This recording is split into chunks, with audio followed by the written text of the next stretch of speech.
Here's some practice determining the average acceleration between two events given the velocity vector at moment 1, at event 1, and the velocity vector at event 2. We'll say that these two events are 1 second apart. We can do that by finding the components of the average acceleration, taking delta Vx over delta t and delta Vy over delta t. Now, what we want to look at is the direction of the acceleration that results. The direction of our average acceleration is going to be in the direction of the change in velocity.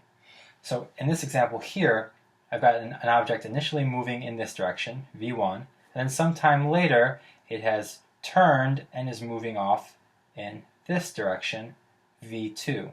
So its velocity has tipped this way, and that direction of the tipping, that delta v right there, that is the direction of the average acceleration. So your average acceleration vector is going to be parallel to that change in velocity. It's going to be in the direction that your velocity is sort of tipped to change as you changed direction. That's your average acceleration right there. So we can find that direction by computing these two components first. Let's do the first one here together.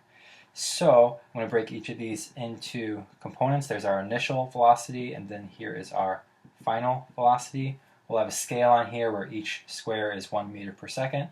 So then, calculation would be that the change in Vx is going to be our final x velocity.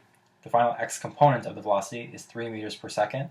That way, initial x component was 1 meter per second. So 3 minus 1 over a time interval of 1 second gives us an acceleration of 2 meters per second squared. In the y direction, our final Vy is plus 3 meters per second. Initial Vy was plus 1 meter per second. So 3 minus 1 over 1, 2 meters per second squared. Those are our components. And then we can sketch our acceleration vector by using a new scale over here. We'll say that 1 square over here is worth 1 meter per second squared. So it's 2 meters per second squared is our x component, and 2 meters per second squared is our y component. Let me label those here. AAV x component and the average acceleration y component. Okay, so for these next four, I would like you to do the same. Identify the x and y components of your velocity, find the change in each, and then sketch the acceleration vector over here using a scale of 1 square is 1 meter per second squared. Pause the video and work out those four. Ready? Let's look at them.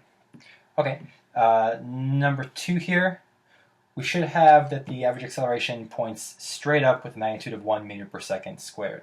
The x component of the velocity didn't change. It was 3, and then it's still 3. The only change was in the y component, which was reduced from -2 to, this was -2, and now it's only -1. So our acceleration was upward here. Our velocity vector had to tip straight up a little bit to get from here to there. It sort of tipped upward. Next one. Here, our speed is the same before and after. The length of our velocity vector, the magnitude of it, is the same. Speed didn't change, but the direction totally flipped. And that does mean an acceleration occurred. Our x component went from +3 to -3, and our y component went from +2 to -2. That's a big change. And so these components indicate that our acceleration is in this direction here, exactly opposite our initial velocity, because it had to reduce our velocity to 0 and then increase it in the negative direction.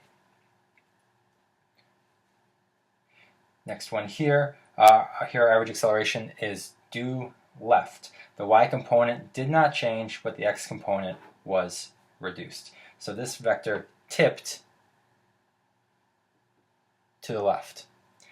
And lastly, here our average acceleration is off in that direction. It took our initial velocity vector and tipped it all the way around to point back that way. So our acceleration is in that direction there.